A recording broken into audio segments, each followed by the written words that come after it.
Number 12, we have 8 times something squared minus the number 24 equals 0. There is no middle piece here. There is no, factor this into the product of two binomials. So we simply are going to get our number over on this side and solve it that way, since there's no piece. And what I mean is you don't have like an 8x squared plus an x plus a number equaling 0. We don't have that.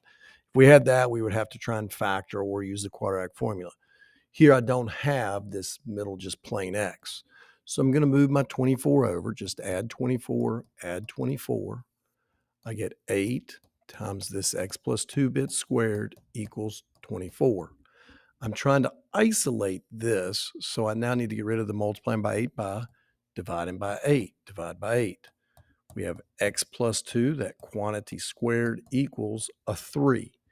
Now, I need to get rid of this squaring. How do I undo that? Well, we can go ahead and just take the square root of that and the square root here. The square root of a square just makes it disappear. And you get x plus 2 equals the square root of 3. Now, there is the positive root and the negative root.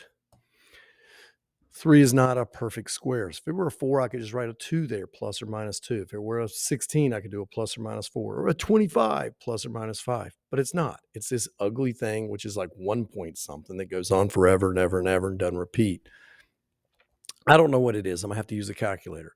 But right now, I just want to concentrate on getting my x by itself. So I want to go ahead and subtract 2 from both sides, and I get x is equal to a positive root 3 minus 2, but also a negative root 3 minus 2.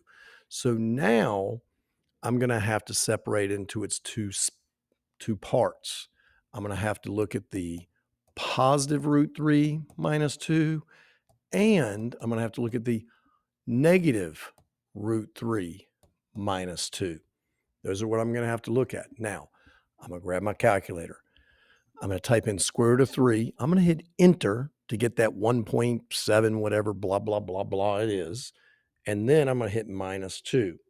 Now, when I did that, I got negative 0.27 about. I'm going to go to hundredths here. So it's about negative 0.3 if you want, or negative 0.27. I round to the hundredths instead of the tenths. So this is approximately. And over here we have approximately. I type in negative square root of 3, hit enter. It gives me like negative 1.73, and then I subtract 2, which then gives me an answer of